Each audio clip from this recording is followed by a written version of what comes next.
Hi friends, இன்றைக்கி என்னோடய ஹஸ்பண்டுக்கு பிடிச்ச நான் ரெசிபி தான் வந்து செய்ய போகிறோம். ஸோ இது எங்கள் வீட்டில் எல்லாருக்குமே ரொம்ப பிடிச்சிருந்தது பாருங்கள். ஃபஸ்ட் டைம் நான் செஞ்சு ரொம்ப ரொம்ப சூப்பராக வந்தது. சரி, உங்களுக்கும் ரெசிபி வந்து ஷேர் பண்ணலாம் அப்படின்ட்டு நான் இன்றைக்கி நான் செஞ்சுருக்கேன். இது வந்து ரொம்ப சிம்பிள் தாங்க. வெறும் 10 நிமிஷம் இல்லாட்டி ஒரு அரை மணி நேரத்தில் இதை நம்ம முடிச்சிடலாம். இதை வந்து ஊற வைக்கிற டைம் தான் கொஞ்சம் அதிகமாக இருக்குமே தவிர செய்கிறது ரொம்ப ஈஸி. இது எப்படி செய்கிறதுன்னு பார்க்கலாம். இப்போ வந்து 1 கப் மைதா வந்து நான் நல்லா ஜலிச்சுட்டு எடுத்திருக்கேன். இதில் வந்து தேவைக்கேற்ப உப்பு சேர்த்துக்கோங்க. தூளுப்பு வந்து ஒரு அரை டீஸ்பூன் அளவுக்கு நீங்கள் சேர்த்துக்கோங்க. சேர்த்துட்டு இதை ஒரு முறை நல்லா மிக்ஸ் பண்ணி விட்டுடுங்க. மிக்ஸ் பண்ணிவிட்டு இதில் ஒரு 1/4 கப் அளவுக்கு காய்ச்சி ஆற வச்ச பால் சேர்த்துக்கோங்க. யூஸ்வலாக தண்ணி சேர்த்து தான் இப்போ செய்வாங்க. நம்ம இன்றைக்கி பால் வந்து சேர்த்துக்கலாம். ஏன்னா பால் சேர்த்து செய்யும்பொழுது நல்லா சாஃப்டாக கிடைக்கும். ஸோ 1/4 கப் அளவுக்கு பால் சேர்த்து நல்லா மிக்ஸ் பண்ணிக்கோங்க. மிக்ஸ் பண்ணிவிட்டு அதுக்கப்புறமா நம்ம கொஞ்சம் கொஞ்சமாக தண்ணி சேர்த்து நல்லா வந்து பிசைஞ்சு எடுத்துக்கலாம். நல்லா வந்து சப்பாத்தி மாவை விட கொஞ்சம் இலக்கமாக இருக்க மாதிரி நீங்கள் பிசைஞ்சு எடுத்துக்கோங்க. நல்லா கட்டிகள் இல்லாமல் பால் சேர்த்து ஃபஸ்ட்டு நல்லா மிக்ஸ் பண்ணிவிட்டு கையில் எடுத்து பிடிச்சி பார்த்திங்கன்னா நல்லா நமக்கு வந்து இப்படி வந்து பிடிக்கிறதுக்கு வரும். அதுதான் வந்து கரெக்டான பதம் நமக்கு. இதுக்கப்புறமா நீங்கள் வந்து தண்ணி இது போல் கொஞ்சம் கொஞ்சமாக தண்ணி எடுத்து விட்டு தெளிச்சுக்கோங்க. ரொம்ப ஊற்றிட்டிங்கன்னா ரொம்ப தண்ணி மாதிரி ஆகிடும். நமக்கு ரொம்ப தண்ணி மாதிரி இருக்கக்கூடாது, ரொம்ப கெட்டியாகவும் இருக்கக்கூடாது.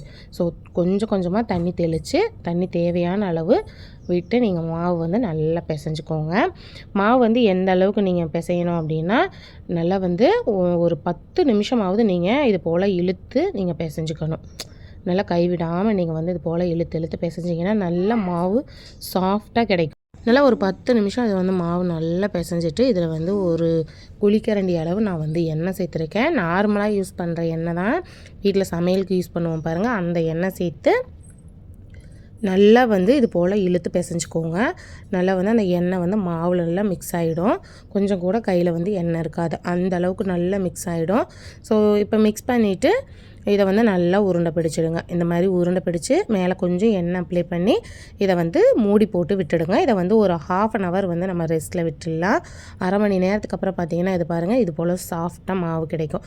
கை வச்சு அழுத்தி பார்த்திங்கன்னா நல்லாவே சாஃப்டாக வந்து மாவு நமக்கு ஊறி வந்திருக்கும். இப்போ இதில் சின்ன சின்ன போர்ஷன் ஆஃப் மாவு நம்ம தனித்தனியாக எடுத்து வச்சிடலாம். சின்ன சின்ன உருண்டைகளாக எடுத்துக்கோங்க. ரொம்ப பெருசாக எடுத்துட்டிங்கன்னா நான் வந்து ரொம்ப மொத்தமாயிடும். ஸோ குட்டி குட்டி உருண்டைகளாக எடுத்துக்கோங்க. இப்போ நம்ம எடுக்கிற இந்த உருண்டையிலேயே நான் வந்து 2ஆக பிரிச்சுடுவேன். இந்த மாவு இருக்குது பார்த்திங்களா, ஒரு உருண்டை மாவையே 2ஆக பிரித்து அதில் வந்து நீங்கள் நான் வந்து தேய்ச்சி எடுத்துக்கணும். இப்போ வந்து எல்லா மாவையும் நீங்கள் சின்ன சின்ன உருண்டைகளாக பிடிச்சி வச்சுக்கோங்க. பாருங்கள், இது போல் மாவு எல்லாமே நீங்கள் உருண்டை பிடிச்சி வச்சுக்கோங்க. இருக்கட்டும். இப்போது நம்ம உருண்டை பிடிச்சி வச்சுருக்கோம் இல்லைங்களா, அதில் வந்து ஒரு உருண்டையை நீங்கள் வந்து 2ஆக பிரிச்சுக்கோங்க. பிரிச்சுட்டு ஒரு உருண்டை எடுத்து இது போல் வச்சுக்கோங்க. இதில் கொஞ்சமாக கருப்பு எள் இருக்குது பாருங்கள், அது கொஞ்சம், இது மேலே கொஞ்சமாக கொரியாண்டர் லீவ்ஸ் வந்து பொடியாக கட் பண்ணிட்டு இதில் வச்சுக்கோங்க. கொஞ்சமாக வச்சு இதை நல்லா சப்பாத்தி போல் நீங்கள் தேய்ச்சிக்கோங்க. சப்பாத்திக்கு நம்ம ரவுண்டாக தேய்க்கணும். நான் பார்த்திங்கன்னா இந்த மாதிரி ஓவல் ஷேப்பில் தான் தேய்க்கணும்.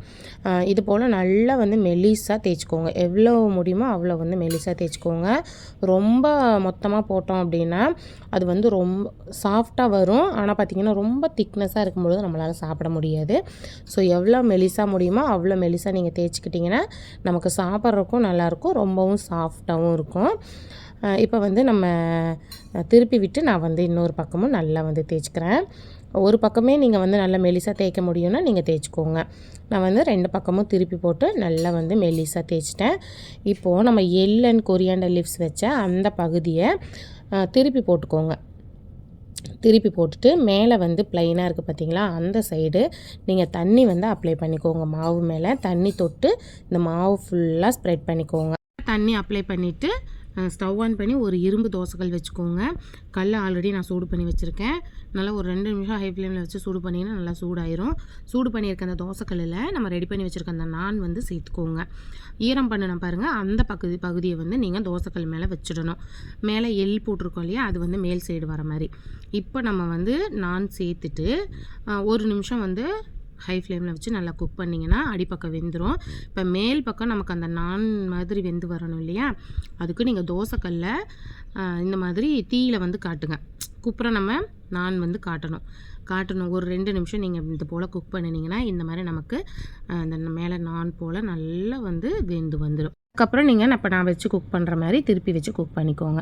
நல்லா குக் பண்ணிவிட்டு இதில் மேலே கொஞ்சமாக பட்டர் வந்து அப்ளை பண்ணினீங்கன்னா நல்லா நமக்கு வந்து புஷ்ஷுன்னு பூரி மாதிரி உப்பி வரும்.